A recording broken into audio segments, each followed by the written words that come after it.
3 kids and 2 careers equals one busy lifestyle for Kyle and Stephanie Cowan.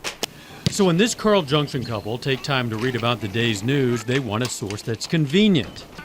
For Kyle, that's the newspaper. Usually when I read the paper is after I get the kids off in the morning. For Stephanie, it's the internet. I usually catch up on my news on the internet at night after the children go to bed. To me, it's more convenient than the internet just because I can take it anywhere. I can click on what I'm interested in. The Cowans are typical of a growing number of 21st century families exploring the expanding options for getting their news. This Joplin woman has said she was relieved when police finally... We visited the Joplin Globe 10 years ago when it celebrated its centennial. Back in 1996, this is what we found. The press is made up of tons of equipment, maybe 65 feet in length, 3 stories high. For the typical Sunday editions, it'll churn out about 48,000 copies, all printed, folded, and cut in about 2 hours. Hold the presses. All that equipment and paper and ink, not to mention distribution, costs a lot of money. But now, 10 years later with internet publications, we don't need any of that.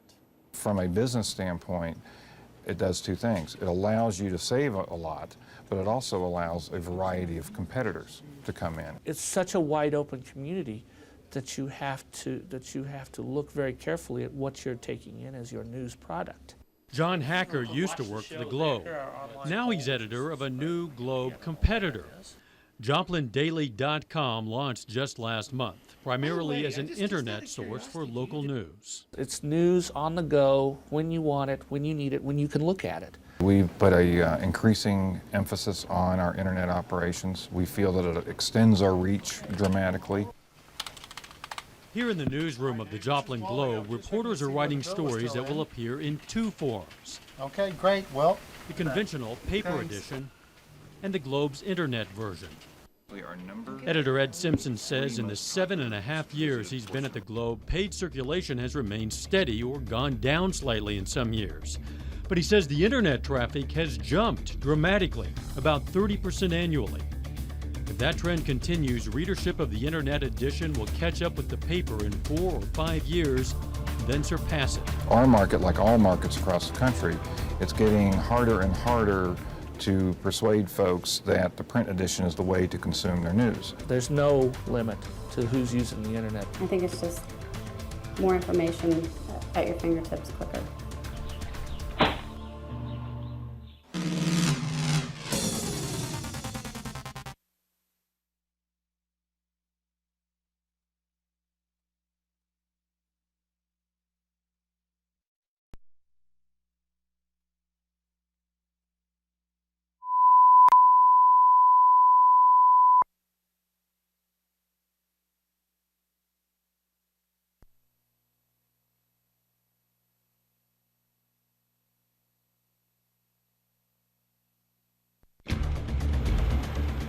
It's been with us for centuries. The practice of spreading the news through paper and ink is so ingrained in our society, we sometimes refer to all news media as simply the press. But are the days of the newspaper printing press numbered?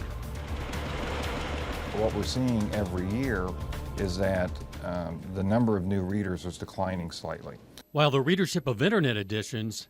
It's just the way news is evolving. ...is growing in bites and pieces. I think the future of internet newspapers online is very bright.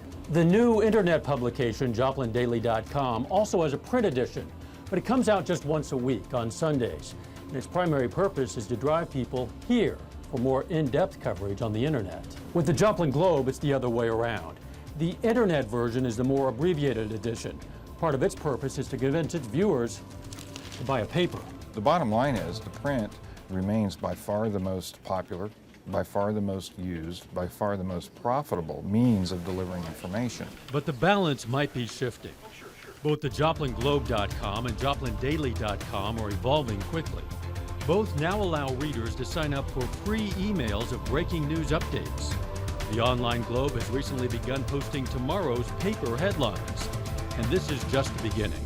Internet today is a a combination of newspaper journalism, of television, of radio. They're evolving towards a combination of their own media and the internet. Eventually, many more internet newspapers will routinely provide streaming audio and video. The world news. You'll be able to download stories or interviews to listen to in your car or on your iPod. You could even get news updates on your cell phone.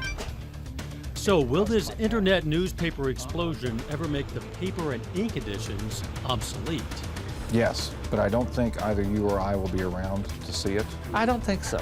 But there will always be the need to have something in paper on the record here. I think a lot of people, particularly younger people, are more attracted to the electronic media, but I always think there'll be a Joplin Globe, something that you can get ink on your fingers from, you know, with your cup of coffee every morning. There will be a time where society will say, we prefer this method over that method. We're not there yet. We're still wondering. We're still watching.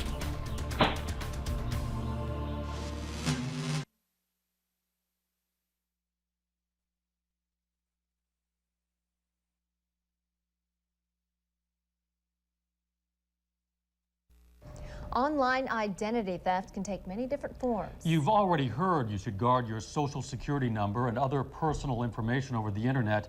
But how do you prevent an online thief from stealing your company's name, or your own name, or even your own face? At this very moment, someone could be invading your space, or invading MySpace. What's real? What's an illusion? On the internet, it can be difficult to tell the difference. What appears to be reality could be just a digital creation. You might be fooled more often than you think. And someone could use your name or likeness to fool someone else. You feel agitated, feel like you can't control something. Joplin City Manager Mark Rohr says his identity was used for a cyber illusion. A controversial message signed City Manager appeared in the online edition of the Joplin Globe. But the city manager didn't write it. And Rohr believes the anonymous author intended to fool and anger readers. I personally thought that it was designed to have an impact on the upcoming election. Just one of those situations that are probably very similar to what's happening all over the place these days. An imposter used the name of Missouri Southern President Julio Leon to send a mass email to faculty and students canceling classes. It was to be expected. You know, sooner or later, it's bound to happen to people and to institutions with the way things are today. Someone pretending to be Pittsburgh entrepreneur Gene Bicknell used Bicknell's name and photos to open a site on the popular internet forum MySpace. The Bicknell imposter then corresponded with others on the site. It's something that I resent, having someone put my information on a website that I didn't agree to have done. It could happen to anyone. It happened to me. An imposter created this MySpace account under the name Dowe Quick without my knowledge. The person used real photos, a copyrighted logo, a made-up biography, and fake quotes. We don't know how many people checked out the site, but we do know some thought it was real. Hundreds of people made a MySpace personal connection with the imposter, getting onto the site's friends list. The fake Dowe exchanged notes with others under my name. But we don't know who received the messages or how many, or even what all of the messages said. There is almost no way you can rebuild credibility from an incident like that if it has done some type of harm, some type of malicious nature. This internet expert says the technology simply doesn't exist to monitor the content of the thousands of websites created every day. So how can you be sure someone isn't using your name or face on a similar site right now? Fact is, you can't. The problem comes back, who's patrolling the sites? If you don't know about it, how do you find out about it? Who's going to tell you? In my case, a lot of people told me. Friends and strangers asked me whether the MySpace site was really mine. Some thought they had exchanged messages with me through the site. Turns out the hoax was pulled off by 2 imposters. We met them, and you will too, tonight on KOAM News at 10. Imagine learning someone sent messages online using your identity. In various ways, it happened to the Joplin city manager, the Missouri Southern president, and a Pittsburgh business leader. The imposters could be virtually anyone with access to the internet. Anyone who wants to invade your space or MySpace. I don't even know who brought up, whose idea was it. It just kind of like me and my idiot friends. These two guys worked together in a hoax, creating a website under the name of another real person. We agreed to identify them only as Craig and Matt, but we can show you whose identity they stole. One big clue it was fake: the dancing Dowe has better moves than the real Dowe. For months, we didn't know who created this fake Dowe Quick website on MySpace.com, but we were frustrated knowing it fooled a lot of people. After all, it appeared to come from KOAM TV 7. It showed real photos, even the station's copyrighted logo. Hundreds of the people who checked out the site made a personal connection with the fake Dowe, asking to be put on the site's friends list. Within 3 days, I think there were about 200 friends. Did you see any potential harm in this? I mean, it kind of after, I didn't think about it before we started it, but then, you know, it spread so quickly. I didn't expect it. I think it got a lot bigger than we thought it was going to be. It seems like every week that went on, it grew bigger and bigger, and then personally, we were just shocked. KOAM TV 7. Website expert Jay Pendergraft says creating a site that looks legitimate is easier than you might think. Well, I'm Dowe. He gave us a simple demonstration showing how photos, copyrighted logos, and virtually anything else can be stolen from another website. In this case, taken from the legitimate KOAMTV.com. You can manipulate this however you want. That's the problem. It's the authentication. There is no personal authentication that's allowed across free sites. If someone pretends to be you on the internet, what can you do? We can tell you getting a site off MySpace isn't always easy. Before we learned the identities of the imposters, we contacted MySpace and explained what was happening, using the form provided on the MySpace website. After contacting the company 4 times over a period of months, we got no response. Finally, after we contacted MySpace a 5th time, MySpace deleted the site. Even before MySpace removed the site, there was no contact? No, they never contacted me. After MySpace removed the site? Never.